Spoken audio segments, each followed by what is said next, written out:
Mate fingers back, and this is dirt from the ground. This is a big bucket full of dirt. We'll slack it now.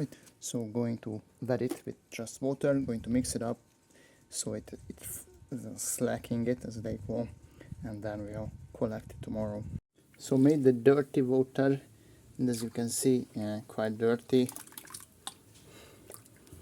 but this is the point. It started like sticking together. This is the point, but there is like small bits that have not yet wetted up. They are still intact and still hard.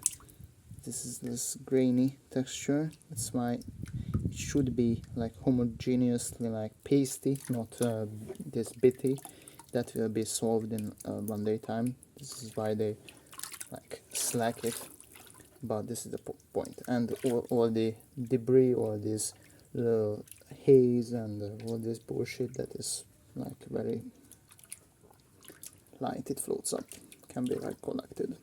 So this is it. This is the clay that I have dried. Basically I have took the loads of the bucket, decanted all the water from it, and then I have basically took like 4 bricks and put them basically like made a closed formation, put this towel in between, this whole towel, and poured the liquid clay and everything in, waited till it dried, and now it is kind of like this is like still quite runny because you can see that it sticks as hell. But the other ones, this is basically because this was a big chunky, this didn't dry as much out. But this, as you can see, it is not that sticky. So this is the remaining. This is like 3 kilograms or so. These ones are like 1 kilos or so to speak, 800 grams, whatever. So this is like 3 or 4, 5 kilos worth of total clay, which is kind of impressive given the fact that I have only started from a bucket full of dirt, which was like, I don't know, like 7. I mean, probably more than half of it converted into this clay. So that's like pretty nice. So Mason is back, and today we're going to talk about the calcination, glass lining, all this technology. But to progress on to that, we need to first address that these are clay rods that I have made, kneaded them or I don't know how to say this. Basically I just took a big chunk of clay, then I rolled them back and forward, made this around 1 centimeter diameter rods. I'm drying them now. As you can see that they started dark like this, and they gradually like get lighter in color as they dry out, and when they mostly dry here, I will put them into the oven for 1 hour, maybe 1.5 hours at like 80 degrees C. So I basically remove all the water, all the moisture, so when I fire them in the kiln they won't break. These sticks will be used to make material called GROG, which is basically just fired out pottery clay basically. Then when you fire out the clay, then you crush that, and this is the dog. Fuck off. You fire out the clay, then you break it up with like a hammer or pliers, whatever. Then you crush it into fine dust, or like, it depends on the size. There is like 2 to 4 millimeters, 1 millimeter around that, or sub 1 millimeter particle size. Depends on what you want to use it for. If you want, basically the GROG is to be able to add to the ceramics and materials. You can add it to refractories, like bricks, fire bricks, all this stuff. So this, when you crush this up, this won't shrink that much anymore. So this will be a good binder and a good filler to fill up the material with this, so to speak, not porous and not like this has like a low thermal expansion. And basically what it will do is it will create the like pockets in the ceramic material, and you will be able to heat it up, and this will give it extra, like they call it thermal resistance, or like fracture resistance. I don't know what they call it. Basically when you heat it up, it expands and it doesn't want to like crack and like fracture, and doesn't develop like cracks in it. So this helps to avoid that basically. And I will make a crucible from clay, basically this type of clay that I will not fire out as grog. They will be, oh, you will see.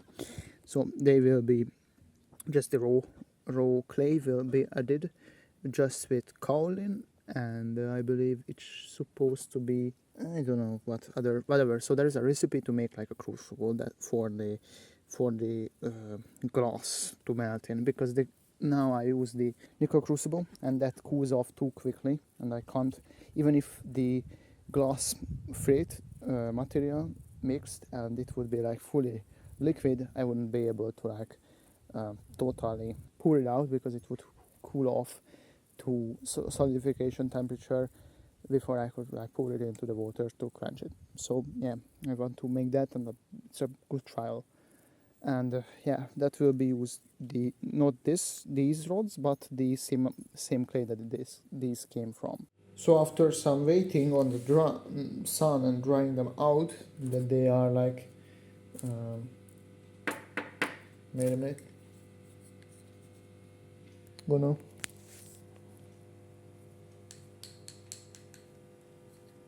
record. Hopefully it was visible. So these are quite dry now, and put them into a piece of parchment and into a big toad, and going to put them into the, and they roll over the place, whatever. So that's like I'm gonna put them into the oven here for I don't know what this is. I mean, 85, 90 degrees Celsius or something like that. To push them in more inside. I'm gonna wait for 1.5 hours. Then going to increase the temp to 150. Then wait another 1.5 hours, and then call it good enough. Then probably that's it for the day with this. Hey yo, here it back again.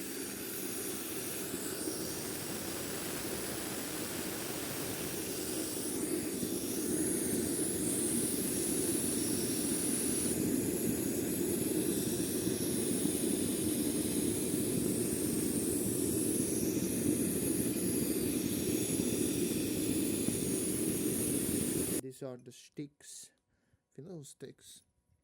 As you can see, it kind of like, I don't know, sintered or some vitrified here on the end, if there is like focus. Here the torch touched it, but interesting enough, this, I thought it was not burnt well, or some oxidization happened, whatever. As you can hear that it's kind of, if I take a few samples out, it's kind of like ceramic, right? Could make like fucking ASMR. So gonna take the, select the thickest one to break it, so we see inside, see under the hood what is actually going on. And we're gonna test these three motherfuckers out, so see if they are spawning, falling apart. If they are cooked thoroughly, we'll come back with a hammer. So I have the hammer. I'm going to try to break them with just and it basically happened. As you can see, it is from the cross section, it is kinda, this is the outside, but it's not crumbly at all. I think it is fired through nicely.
ball milling the already crushed fruit or the remainings of it.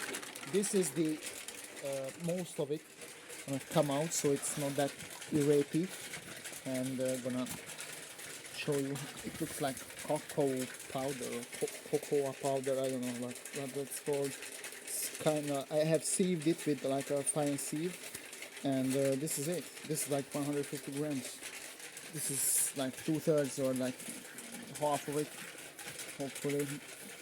And gonna crush all of it down, so I will have like a fine powder, and I will be able to apply to the or put into the ceramics, as I mean probably into the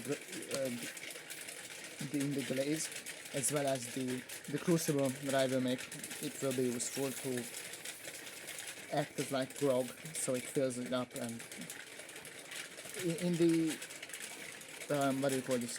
In the lining, it lowers the CTE, and you will be able to have a much more resistant lining on the steel surface, so it will not crack and will be less prone to cracking, and have a higher resistance against like thermal stress. So yeah, this is it.